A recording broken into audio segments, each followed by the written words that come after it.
In 3, 2, 1. 7 things you don't really need to know, but probably should.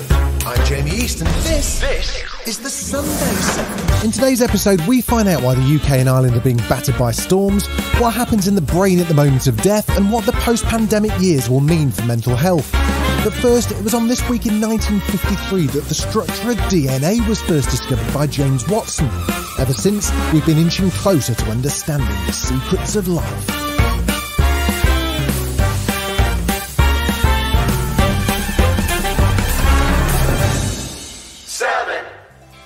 A fossil unearthed on the Isle of Skye is the largest pterosaur ever discovered from the Jurassic period.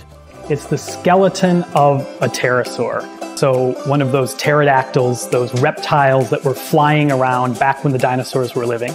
That's Steve Brusatte, Professor of Paleontology at the University of Edinburgh. We discovered the fossil in 2017 on an expedition that we did to the Isle of Skye. It was a University of Edinburgh expedition funded by National Geographic.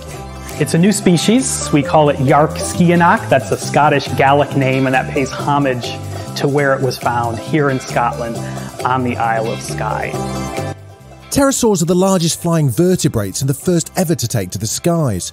With a diet of fish and squid, this species sports large, well-defined teeth and fangs. It's an exquisite skeleton. The bones are preserved in 3 dimensions. It's 170 million years old, give or take, and it's big. This animal had a wingspan of over 2.5 meters. That is generally the size of the largest birds today. So already, way back in the Jurassic period, these pterosaurs were getting much larger than we used to think. That being said, researchers also discovered that this huge dino wasn't even fully grown, and it still had the capacity to get much larger before it perished. When this animal was soaring over the heads of dinosaurs in the lagoons of ancient Skye during the Jurassic period, it was the biggest thing that we know of that had ever flown in the entire history of the Earth. And it's known from a beautiful fossil. This is just a superlative Scottish fossil. Nothing like this has been found here before. It's gorgeously preserved, and we're just very pleased to have such a nice fossil like this from here in Scotland. The pterosaur's now been unveiled at the National Museum of Scotland, where it'll be in the permanent collection.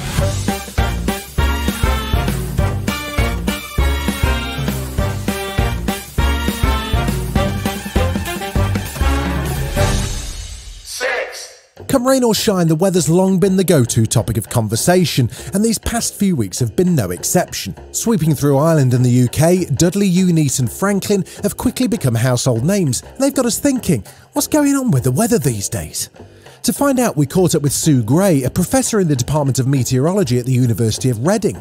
So the reason that they form is because we have a strong jet stream at about 7 to 9 miles up in the atmosphere, so quite high up in the atmosphere, and that helps to drive the formation of these storms. The jet stream is stronger in the winter months than in the summer months, so that's why we tend to get them in the winter.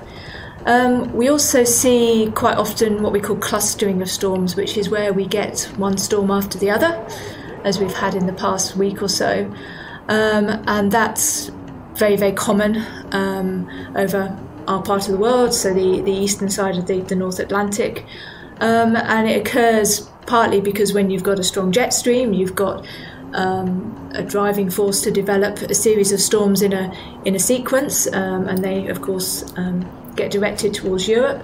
With red warnings from the Met Office, these recent storms seem to have been particularly severe. Why is that? It's not that we don't get these storms occasionally, they do come along. Of course, we tend to remember the ones that cause the most impact, and that could be because they're particularly strong, but it could also be in terms of where they track. And of course, Eunice, it tracked over southern England, tracked over London, and so of course, you know, we tend to remember storms that have affected us. When they issue a warning, they take into account 2 things. The first is the likelihood. So how certain they are that it's going to happen. The second thing they take into account is the impact if that event occurs. So if it's going to go over a very populated area, then it's likely to have more impact.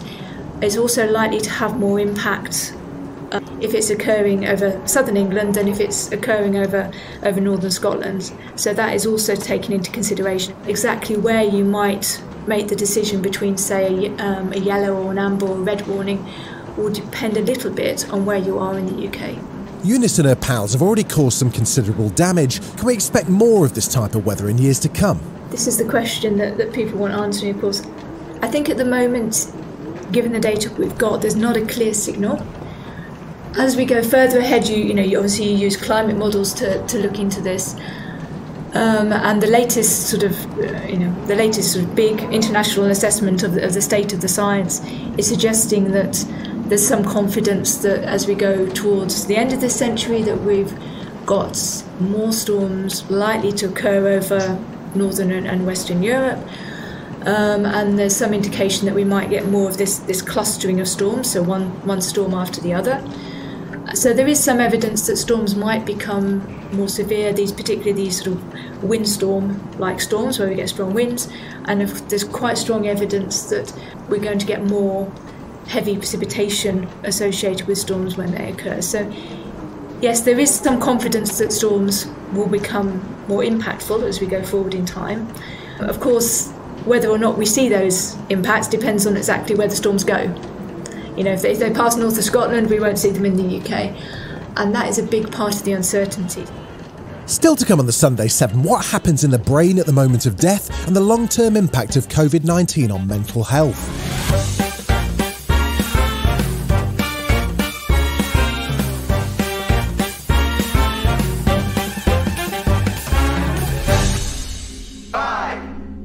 What goes through a person's mind the moment they die? Well, according to scientists in the US, our lives really do flash before our eyes in those final moments.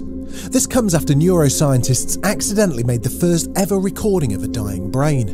Analysis of the brainwave suggests that in our final moments we might relive some of our best memories. The study was conducted by a team of scientists from around the world, including members of the neurosurgery department at the University of British Columbia, where Dr. Ajmal Zemmar was working at the time.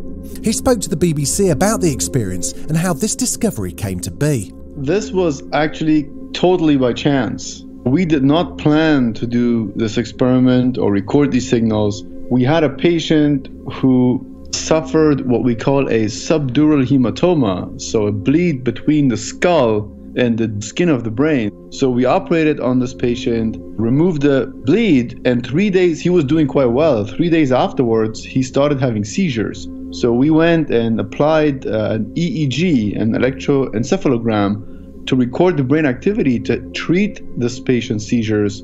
While this was attached, the patient suffered a cardiac arrest and died. So we were in the situation where we had a recording from alive to death that we then went on and analyzed. And what did it show? Something very surprising.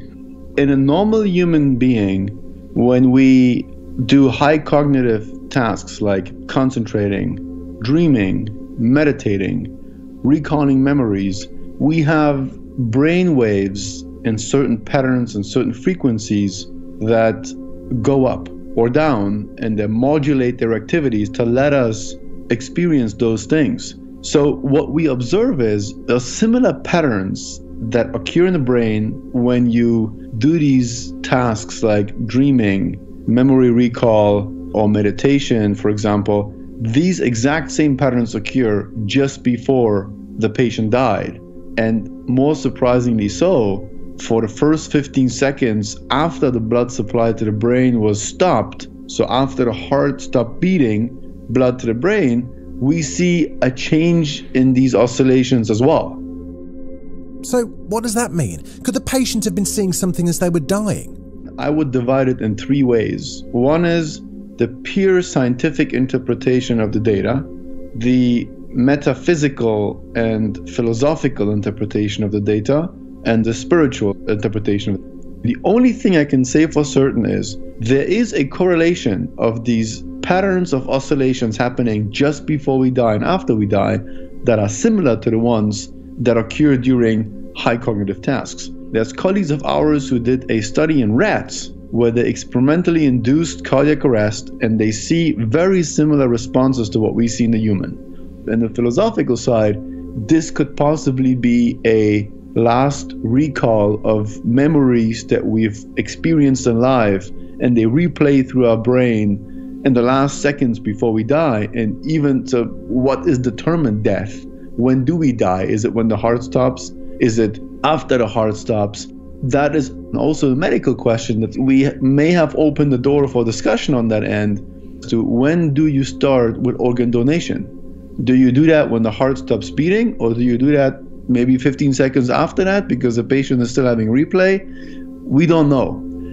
On the spiritual side, if we get some insights and I can tell my patient that perhaps their loved one is there and they're replaying some of the nicest memories just before they're passing away, maybe that gives them some strength and some kind of warmth in that moment.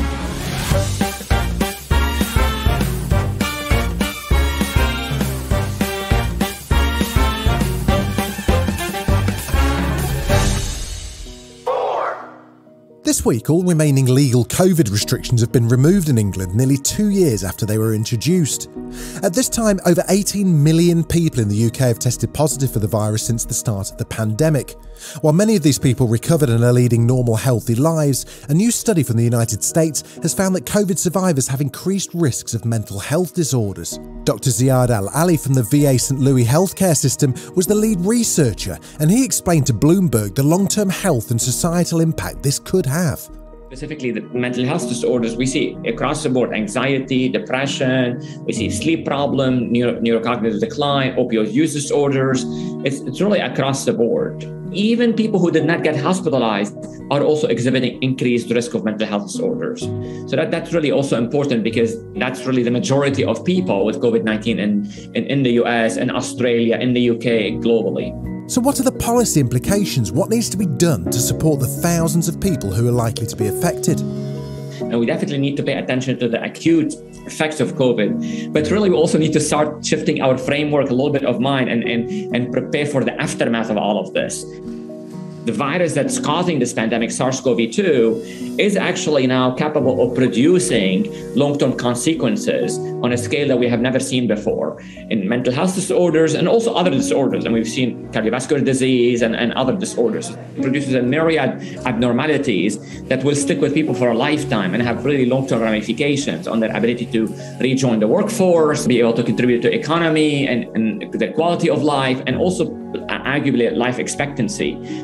According to Ziyad, we need to pay more attention to these conditions before it's too late.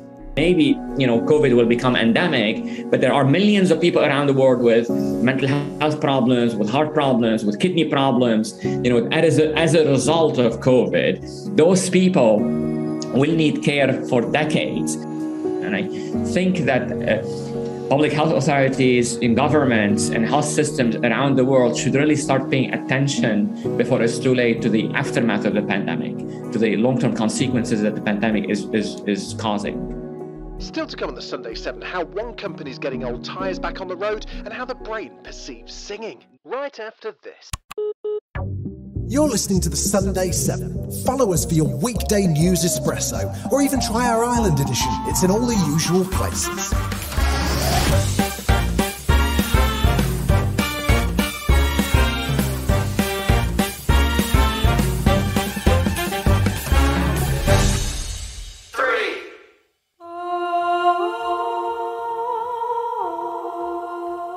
For the first time, MIT neuroscientists have identified a population of neurons in the human brain that selectively lights up when we hear singing, but not other types of music. Led by Dr. Samuel Normal-Haignere, the team of scientists made their discovery by recording electrical activity in the brain of 15 participants, each of whom had electrodes inserted inside their skulls to monitor epileptic seizures before undergoing surgery. These patients, while they were in the hospital, they listened to a variety of sounds like you might hear in your daily life. So, the sound of a dog barking, someone tapping their finger, as well as a variety of different types of music and speech. What we found when we applied this method to these data were that we could replicate a lot of prior findings. So we could, for example, we found that there was evidence that there are distinct regions of the auditory cortex that respond selectively to speech and music. But then we also found this new response pattern that surprised us. And this was a response that reflected selectivity for just music that contains singing and produces a weak response for both instrumental music that lacks vocals, as well as speech, suggesting that there's something like a neural population in the auditory cortex of the human brain that responds selectively to singing and is specifically involved in the analysis of song. As strange as this finding is, researchers are still not 100% sure why certain neurons respond to singing this way. Yeah, it's a bit of a puzzle. So one kind of obvious fact about singing is that it's very central to most of the music that most people listen to. So, most pop music contains vocals, and the vocals are typically a fairly important part of the music. They often contain the main melodic line and thus draw people's attention to that stimulus. So, it's possible that we just have a lot of exposure and interest and attention that's been devoted to this type of stimulus, which is perhaps related to the fact that we observe this type of selectivity. It's also, of course, the case that singing is a little bit special in that many people think that singing played some role in the evolution of music. And it's, a type of music that doesn't require any technology. It doesn't require someone to be able to create an instrument, and thus is something that people can do more naturally. So it's possible that there's some evolutionary role as well. This is just the first step in this field of research. Samuel and his team are keen to keep exploring. There are lots of open questions about the kind of origins of this type of selectivity, as well as kind of exactly what features song selectivity reflects. We're also, in my lab, very interested in understanding kind of the time scales that are being analyzed by these different neural populations. So, for example, if a neuron responds to 10 milliseconds of sound or 100 milliseconds or a second or 2 seconds, that implies something very different about what's being coded and what's being represented. For example, think about speech as a kind of simpler case. If a neuron was, say, analyzing 100 milliseconds, then it might be responding to a phoneme or a short syllable. While if it's analyzing 2 seconds, that might suggest it's analyzing a whole sentence. And the same is true for music. If a neuron's analyzing 100 or 200 milliseconds, it might be responding to a note, or if it's analyzing 2 seconds, it might be analyzing a melody, for example. Work's now underway to understand what it is about singing that these areas of the brain are responding to, whilst they also hope to explore how this selectively arose during development or evolution in the first place.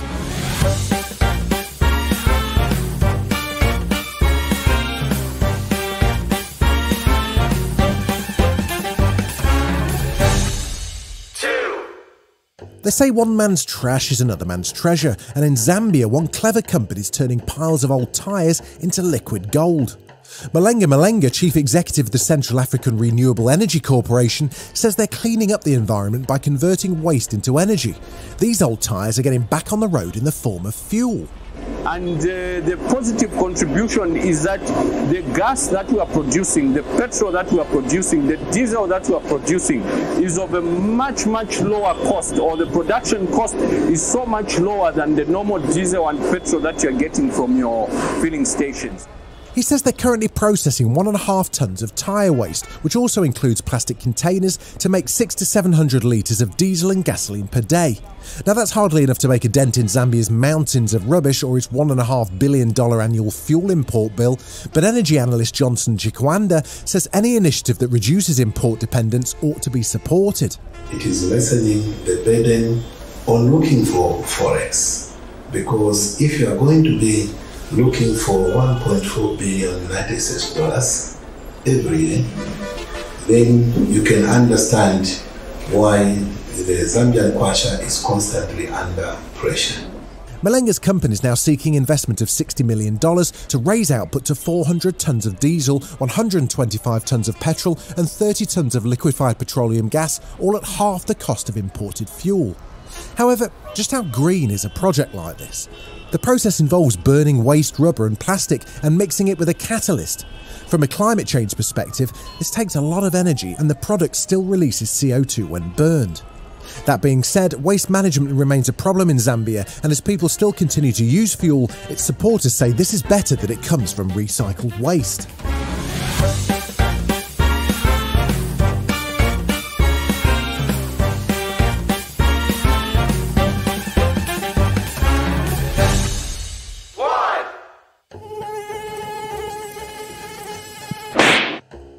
Mosquitoes.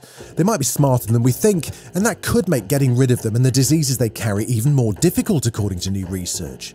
Spreading diseases such as dengue, Zika and West Nile fever, mosquitoes are a troublesome insect. Scientists from Keele University say that the female mosquitoes they studied learned to avoid pesticides after a single non-lethal exposure. As a result, mozzies that were previously exposed may seek out safer food sources and resting sites. Other students found that the mosquitoes could associate experiences with different pattern visual cues or smells. As mosquitoes become more and more resistant to pesticides, this all means that new solutions will be needed to better control their pesky populations. This has been the Sunday 7. Wherever you're listening, do us a favour and hit the follow button. We'll be back tomorrow at 7 a.m. with the regular Smart 7. Have a great rest of your weekend. Written, produced and published by Daft.